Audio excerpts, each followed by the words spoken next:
tranche Carrefour sur la RTGA Hall de lundi à vendredi. Aujourd'hui, c'est Huguette Nimbo la présentation. Comme annoncé, nous allons bien sûr parler de devenir sœur religieuse. Est-ce une passion ou une vocation? Comment ça se passe? Eh bien, ce sera notre sujet du jour. Et pour en parler, nous avons fait un tour où à Matadi, où nous avons notre pas Matadi, c'est à Boma, avec la sœur, la révérende sœur Egidia Mbadou, qui est donc sœur diocésaine de Boma. Elle est avec nous sur ce plateau et avec elle, nous allons décortiquer notre sujet du jour. Bonjour, ma sœur. Bonjour, Huguette, c'est madame ou mademoiselle? Madame, c'est madame, Huguette. voilà, madame Huguette Niembo, c'est Merci. moi.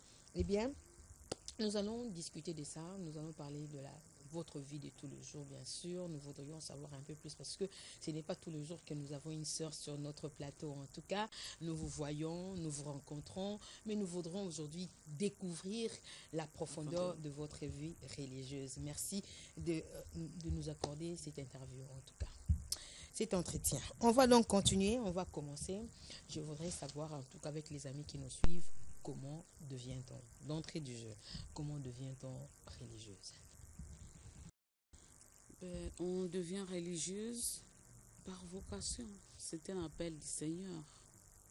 C'est pas du jour au lendemain, on se réveille, bon, on est devenu religieuse. Non. On est appelé par le Seigneur.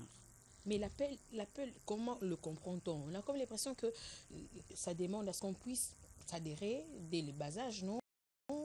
Dans le jeune âge, mais l'appel là, est-ce qu'on le comprend facilement?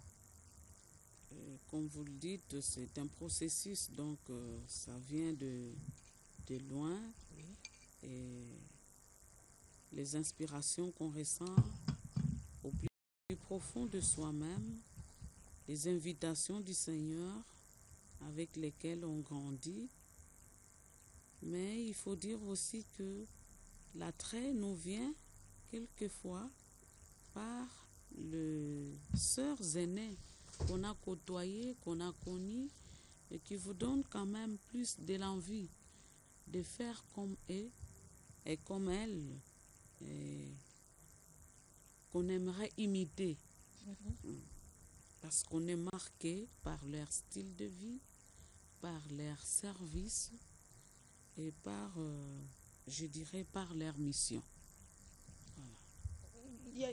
Je vous ai suivi, vous avez dit qu'il y a également l'attirance, ça nous vient également de ceux qui nous entourent, c'est-à-dire si vous avez des amis de frères ou qui ont emboîté le même pas, qui étaient religieuses, ça peut faire naître en vous cette envie de devenir également comme eux. Alors, est-ce une passion ou c'est également une vocation? Parce que ça peut arriver que notre entourage fasse naître en nous cette envie-là de devenir comme eux. C'est une vocation et on est passionné par ce qui vous attire, par ce que vous voyez, par les désirs qui naissent au fond de vous-même. Personnellement, j'ai côtoyé les religieuses de mon lycée et des sœurs qui m'ont marqué, qui m'ont enseigné, qui m'ont nourri à l'internat, qui m'ont attiré vers cette vie pour soutenir ce que j'ai ressenti au plus profond de moi-même lorsque j'étais encore jeune fille. Et vous jouez quel rôle dans l'église? Vous disiez rôle, moi je parle de la mission. La vie religieuse, au fait, a une mission prophétique. La vie religieuse annonce ce que nous vivrons dans l'avenir, dans le royaume, parce que dans le royaume de Dieu, Madame Huguette, comme le dit l'Évangile, on ne se marie pas. On n'a pas besoin de femmes, on n'a pas besoin d'hommes. On vit la vie éternelle où on est comblé. Et donc, nous sommes une annonce, nous annonçons ce monde à venir où il n'existe ni homme ni femme. On est frères tous à la table du Père éternel. Donc vous nous précédez. Allez, remplissez la terre, aimez-vous, ayez des enfants, tout ça là, ça ne vous dit rien. Et Vous nous précédez, ces choses-là sont de ce monde. Dans le monde d'avenir, dans le royaume des cieux, où nous sommes appelés à le vivre éternellement, il n'existe pas toutes ces questions-là. Donc, voilà un peu la mission capitale que la vie religieuse joue au sein de l'Église et au sein de ces mondes, de cette société actuelle. Mais vous vivez dans ce monde où on a besoin de manger les pains, on a besoin de se vêtir, on a besoin d'avoir des enfants, de se marier, tout ça là, tout ce qu'un homme recherche. Mais vous qui vivez la vie de la prophétie pour les jours à venir, comment vivez-vous votre vie ici sur terre? Êtes-vous épanoui? Êtes-vous, je dirais, bien dans cette vie? Sentez-vous pas que vous êtes limité parce que quelque part nous voyons votre façon de s'habiller est différente de toutes les femmes, même la façon de vous coiffer. Vous avez votre vie à vous. Est-ce que vous êtes vraiment heureuse? Ben, je ne sais pas lorsque vous nous voyez vivre, quelle attitude nous affichons. Est-ce que nous sommes vraiment de femmes frustrées ou de femmes moins heureuses que vous? Je pense que non. Personnellement, en tout cas, je ne convoite rien dans le mariage. Jusqu'ici, je ne me vois pas épouse de quelqu'un, quoi. La vie religieuse m'a comblée. Voilà. Ah bon? Si j'ai une réponse à donner, j'ai des amis qui sont mariés, que je fréquente, j'ai fait avec, j'aime bien leur mode de vie, mais moi, j'ai été marquée par ce que je suis devenue. J'ai opté pour la vie religieuse et je me sens bien là-dedans. Même quand vous allez les voir, oui. Ça ne vous est jamais monté de faire comme eux? Non. Alors représentez-nous comment c'est vous comme vivez. eux quand elles viennent chez moi avec leurs époux, avec leurs enfants, ben on se fréquente, mais ils n'ont pas envie de rester au couvent puisqu'ils ont déjà opté pour le mariage. Donc chacun doit faire l'effort de s'épanouir et de trouver son ciel là où il est. De se sentir heureux. Oui, oui. Et comment se présente votre programme journalier? Comment vous faites? Comme nous voyons un peu dans les affiches de tous les couvents, de maisons religieuses, notre vie a deux fréquences. C'est le travail, c'est la prière d'abord, puisque une vie religieuse est fondée sur la communion avec le Seigneur, et cette communion se vit dans la prière. Et comment se Donc présente nous avons la prière et nous avons le travail. Vous vous réveillez à quelle heure, par exemple? On va détailler petit à petit. Nous autres, dans notre famille religieuse, le réveil est à 4h45. Et c'est chaque jour comme ça? C'est chaque jour comme ça. Et quand vous vous réveillez après? Après le réveil, naturellement, chacun doit prendre sa douche pour être en harmonie avec les autres. C'est la prière qui marque. La prière à 5h15 commence. Il y a des offices du couvent et qui culmine dans la célébration eucharistique. Donc là, ça nous amène jusque vers les 7h, 7h30. Après, c'est certainement le petit repas du matin, le petit déjeuner et l'heure du travail. Et vous travaillez où? Vous travaillez en dehors du couvent ou vous travaillez au sein du couvent? Tout dépend. Nous avons des secteurs différents de travail. Comme là, tu m'as dit que tu attendais plus de religieuses. Oui, je vous attendais plus de 3 ou plus. C'était pas possible parce que c'est hier soir que l'information est tombée quand on m'a contacté par Papa Moata. Les sœurs ont un programme de vie. Chacun, donc, si vous allez maintenant dans nos couvents, chacun est en train de se déployer dans son ouvrage quotidien. pour Ma se soeur, procurer. est-ce que... Il y en a Egidia, qui sont dans l'enseignement. vous pouvez également travailler ici, par exemple, on va prendre un exemple. Si je suis journaliste, j'ai une consoeur qui a fait les communications sociales. Et moi-même, personnellement, dans notre diocèse, puisque nous avons une radio, non, Ah non, la à Boma. RTDN Ok, à Boma, ok. même à Elique, ça m'est arrivé de faire des émissions Ah à bon. Boma. Oui, oui. Donc, nous travaillons dans tous les secteurs, mais la vie religieuse a ces secteurs vraiment spécifiques, traditionnels que vous connaissez bien. Il y a l'éducation, donc l'enseignement. Vous voyez que beaucoup de missions religieuses se sont investies dans les écoles, dans les hôpitaux, donc dans les secteurs de la santé. Et nous avons aussi les œuvres caritatives d'ordre humanitaire, en cas d'espèces, les orphelinats, les maisons pour des personnes âgées, les maisons pour des personnes vivant avec des handicaps divers.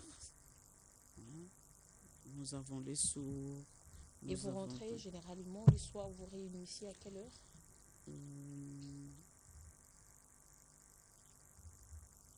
Ça dépend. Ça dépend du secteur. Donc les sœurs, vous êtes libre de tout mouvement? Parce Pas qu'on de a comme tout l'impression mouvement. que... Oui, pas de tout mouvement. Pas de tout mouvement. Il y a la discipline. Oui. Il y a les écoles qui ferment à 13h, mais il y en a qui ont double fréquentation, qui peuvent fermer à 17h. Et donc la vie communautaire pratiquement est pour le soir. Le soir, nous nous retrouvons à partir de 17h30 dans les offices communautaires. Et puis après?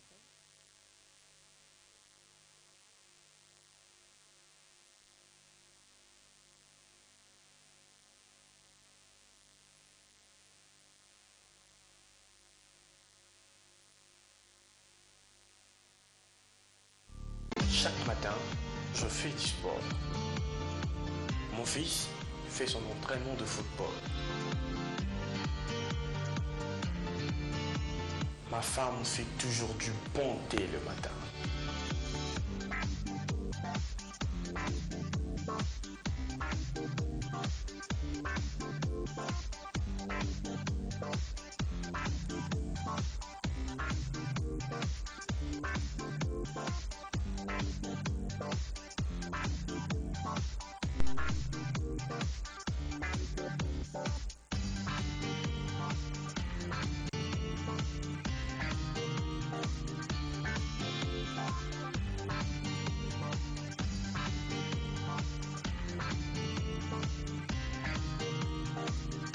Faites comme nous, chaque matin, commençons la journée avec du thé carioca, délicieux et rafraîchissant. Je suis trop fan du thé carioca.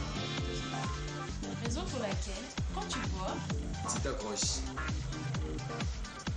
Carioca, tu bois, tu t'accroches.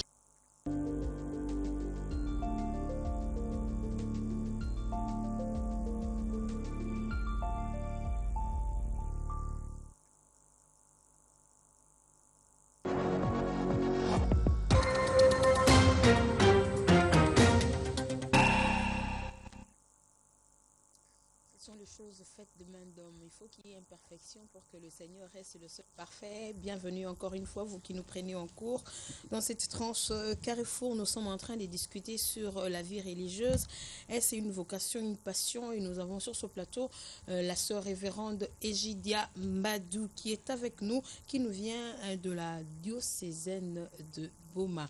Et avec elle, nous étions en train de discuter sur la vie. On a comme l'impression aujourd'hui que les sœurs sont bourrées d'argent, Bozan, Mbongo, Ebele, et vous recevez des dons qui viennent de partout en tout cas. Eh bien, nous voudrions savoir, parce que tout à l'heure vous avez mentionné que vous travaillez également, mais comment vous vous retrouvez? Parce que c'est vous, vous êtes une main dans les orphelinats, je ne sais pas, dans les hôpitaux et tout ça là. Vous ne comprenez pas ma soeur, tout ça là. Comment vous vous organisez finalement? Au fait, ce qui fait la joie, le bonheur et la richesse de la vie religieuse, c'est l'esprit communautaire. c'est que tout ce que moi je reçois et ce que toute religieuse reçoit revient à la communauté. Tout cela mis ensemble, ça fait la richesse de la communauté. Comme autant de disciples de Jésus. Et ben, naturellement. Et donc, c'est cette manne-là autour de laquelle se passe une grande spéculation. Les gens pensent que nous, on reçoit bougrement des dons.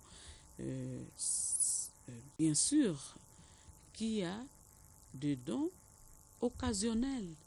Je dis des partenaires, que ce soit des partenaires locaux ou des partenaires étrangers. Et ça, c'est souvent destiné aux œuvres au sein desquelles nous nous déployons ou nous travaillons, soit pour les constructions des écoles, soit pour venir en aide aux nécessités.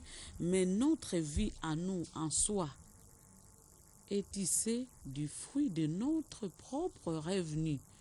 Quand moi je travaille, moi je suis une assistante parce que j'enseigne à l'ISP, tout ce que je reçois à l'ISP revient à ma communauté. Ma communauté vit de ça et moi-même je vis de cela. Je partage avec ma communauté tout ce que je reçois de mon salaire. C'est ça la vie religieuse et c'est ça la force communautaire qui fait que vous nous voyez toujours riches. Tout est organisé autour justement de cet esprit du partage communautaire. Et donc, Ben Monde au travail apporte son argent. Oui. Patrick Intel apporte son argent. Oui, Esther oui. et tout ça là, Marcia, oui. on met ensemble et puis on va donner aux pauvres tout ça là. Ok.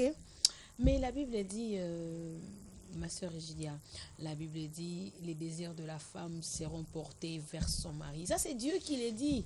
Donc, c'est-à-dire, comment vous vivez ce verset? Le Seigneur veut que la femme puisse être encadrée ou ses désirs puissent être orientés vers l'être de sexe masculin. Mais comment vous vivez ce verset? Moi, je crois qu'on ne doit pas dissocier les Écritures saintes, parce que les Écritures saintes font un tout. Plus loin, dans les mêmes Écritures saintes, l'évangile de Jésus-Christ lui-même, notre Maître, avec l'évangéliste Saint Matthieu au chapitre 19, il parle des appelés, des eunuques qui vivent leur consécration au Seigneur telle qu'elle parce qu'ils ont été appelés.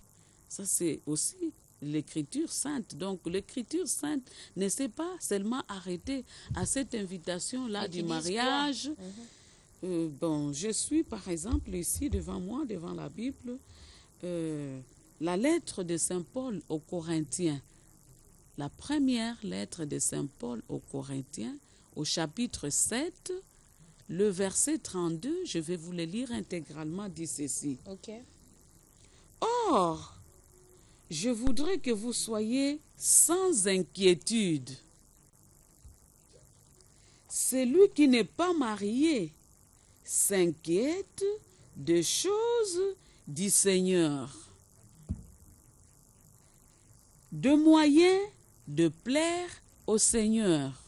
Donc, ceux qui ont opté pour la vie de mariage sont préoccupés par les affaires de leurs maris et de leurs enfants dans la petite famille restreinte.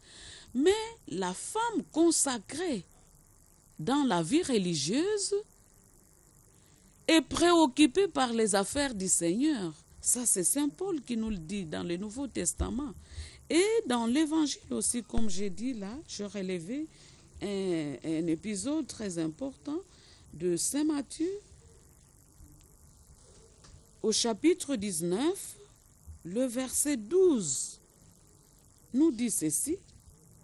Car il y a des eunuques qui le sont dès le ventre de leur mère. Il y en a qui le sont devenus par les hommes, et il y en a qui se sont rendus tels eux-mêmes à cause du royaume des cieux. Que celui qui comprend, comprenne. C'est le Christ qui le déclare lui-même. Donc je crois qu'il n'y a aucune écriture sainte qui peut dépasser l'évangile du Messie lui-même.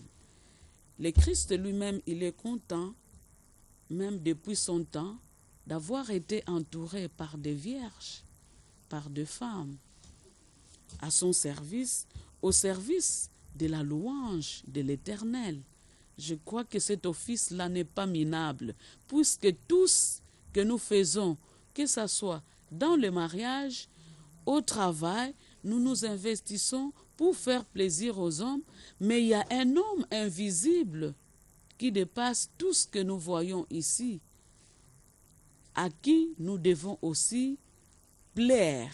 C'est lui qu'on appelle le Seigneur, qui nous attend dans son royaume pour nous offrir le bonheur éternel annoncé par la vie religieuse. Donc vous n'acceptez que de femmes ou des filles vierges pour adhérer les couvents, donc entre parenthèses, excusez-moi de le dire. Je ne sais pas, ça c'est une question très complexe. Le Seigneur lui-même a des réponses dans sa miséricorde à tous ces aspects des questions un peu spécialisées. Donc, on n'est plus heureuse quand on est toutes données, même à son mari. Je crois que le meilleur cadeau qu'on offre à un époux, j'aimerais pas qu'on puisse entrer dans ces débats-là.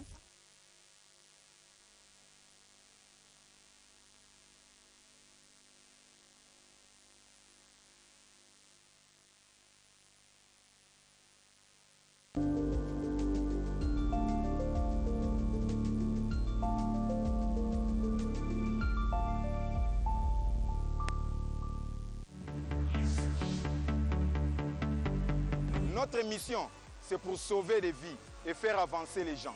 Apprendre, éduquer et maîtriser toutes les techniques. Commençons et construisons avec les moyens qu'on a. Aller vers les gens, vivre avec eux et les aimer. C'est comme ça que nous pensons atteindre notre objectif.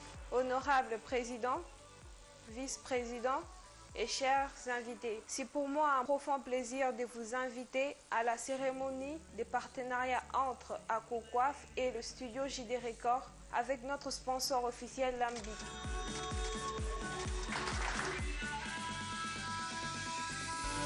Moi, je supporte à 100% la Lambic pour supporter notre association. Et vous? Déjà, 4500 affiliés dans les 24 communes de Kinshasa. Et on continue à compter. Moi, j'utilise uniquement la Lambic. Et vous? Moi, je suis affilié à COCOIFF. Et vous? J'appelle tous les coiffeurs de Kinshasa à utiliser uniquement la Lambic. Change avec Bic. Yes, we can. Prezo, comment on a sepeli makasi? Oh, Ndeni Musala. Musala qui toque comme on peut. Moi, je vais faire Musala, je suis à la carte, je suis bien. Mais là, on nous salue. À ce moment-là, la boutique va payer. Ça m'a solo. Tous les coiffeurs déjà sont signés contrat dans le studio JD Record. C'est vrai. Ils sont tout au sein de la Lambic. Des fois, tu es sous Kanabalam na précision ma solo. Nayebaki na nga yango na salelaki mais na négligeaki. Et en plus, tu as biso moroté. Batu nyonso ba sala Lambic.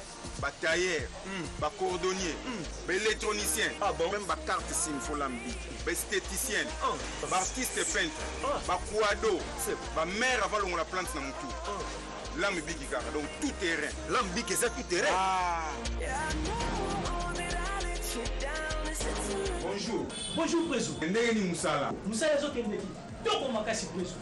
Oui na sepeli na kuti au sala déjà Lambic so timbela masolo hein. Biso nyonso ko faire zo sala Lambic.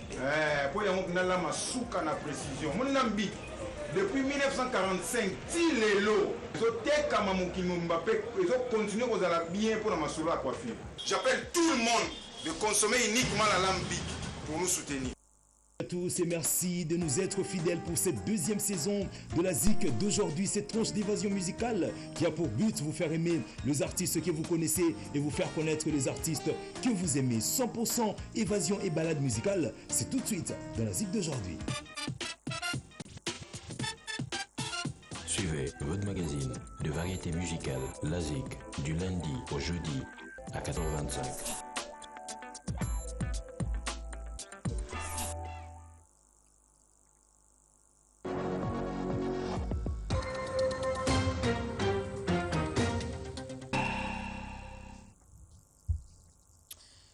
La vie des religieuses fait les sujets de notre carrefour de ce matin. Chers téléspectateurs de la RTGAO, il est exactement 10 heures passées de 3 minutes. Eh bien, Créoni Kibungo nous revient dans la suite de la deuxième partie de Point sur l'actualité.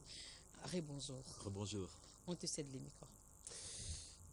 3 ans se sont déjà écoulés depuis que la brigade d'intervention de la MONUSCO a été installée en RDC. D'aucuns pensent que le Conseil de sécurité de l'ONU doit détacher cette brigade de la MONUSCO pour plus d'efficacité dans la lutte contre les forces négatives dans l'est de la RDC. Sur terrain, le constat est affreux. Les groupes rebelles, les ADF, les FDLR et autres milices continuent de s'aimer la désolation, la peur dans cette partie du pays sous l'œil de cette brigade qui se montre de plus en plus inefficace. Et puisque nous parlons du Nord Kivu, rythme de combat, des féroces combats ont été posés hier. Les FARDC aux rebelles ougandais des ADF. Les positions des FARDC ont été attaquées par ce rebelle ougandais. Les forces armées de la RDC ont fini par repliquer. Donc bilan, on parle de 4 rebelles tués, 2 soldats tombés sous le champ de la bataille. Justice, à présent, le ministre Alexis Tambwe Mwamba a reçu mardi le rapport final de la mission chargée de l'élaboration des textes prioritaires pour la réforme de la justice congolaise. La rencontre a eu pour cadre le cabinet de travail du ministre dans la commune de la Gombe. Économie à présent, troïka stratégique, les maisons de l'État sont systématiquement spoliées. La question préoccupe le gouvernement de la RDC. Le Premier ministre Matata Ponyo a échangé à ce sujet avec le conseiller spécial du chef de l'État, Zolo Bambi. La troïka stratégique l'a présidé, s'est appesantie sur le déficit de 3 milliards 42 millions de francs congolais que connaît la Banque centrale du Congo. Et puis rendons-nous au Sénat, 2 projets de loi de ratification d'accords votés à la Chambre haute du Parlement. Il s'agit du projet de loi autorisant la ratification de l'accord entre le gouvernement de la République démocratique du Congo et de l'Afrique du Sud sur la promotion et la protection réciproque des investissements et le projet de loi autorisant la ratification de l'accord entre le gouvernement de la RDC et le gouvernement de la République d'Italie sur la promotion et la protection réciproque des investissements. Les sénateurs ont renvoyé l'examen et l'adoption du projet de loi de ratification de l'accord de financement conclu entre la RDC et la Banque mondiale au titre de projet de développement du système de santé pour améliorer les résultats relatifs à la santé maternelle et infantile dans 24 heures. Selon Kengo Adongo, la loi plutôt sous examen doit être promulguée le 31 mars prochain afin d'éviter à la RDC de perdre les avantages liés à cet accord. Et puis sachez que la population du Sud ou Bangui a été sensibilisée sur le dialogue tel que voulu par le chef de l'État Joseph Kabila. Le commissaire spécial adjoint de cette province a entamé une journée pour expliquer à sa population le bien-être fondé de ce forum convoqué par le président Joseph Kabila. Et puis on va finir avec cette info liée donc à l'élection des gouverneurs et vice-gouverneurs. Décidément, le chemin vers la parité demeure bourré d'embûches. De tous les gouverneurs élus le week-end, les femmes n'ont raflé que 5 postes de vice-gouverneurs. Aucune femme titulaire, la seule candidate titulaire au Nord Ubangi, doit encore attendre le second tour le 1er avril. À la commission électorale nationale et indépendante, on pense puisque la parité consacrée dans la Constitution et dans la loi électorale souffre d'application, mais la femme est-elle un loup pour la femme? En tout cas, c'est la question que Jean-Pierre Kayembe a posée à Madame Elodie Tamouzinda, militante de droits de l'homme et membre de la plénière de la CENI, qui a réagi justement à cette élection de gouverneur et vice-gouverneur et qui déplore le fait qu'il n'y a pas eu assez de femmes à la tête de cette nouvelle province. Voilà l'essentiel de l'actualité. On y va tout doucement. Je pense que les choses vont changer. Certainement. Qui vivra verra. Verra, bien sûr, comme vous le dites. Ouais. Merci Créoni Kibougou. Merci, on se retrouve demain. Demain, ce sera sûrement avec Madame Bibi. Je serai ravi de la revoir. Okay. Parce que ça fait un bail que je ne l'ai plus revue. Ok.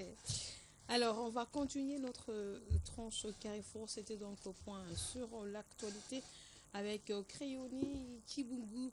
Mais nous sommes en train de discuter avec la révérende sœur Egidia Mbadou sur la vie religieuse. Devenir sœur religieuse est une vocation ou une passion? La réponse, c'est maintenant sur ce plateau, après ceci.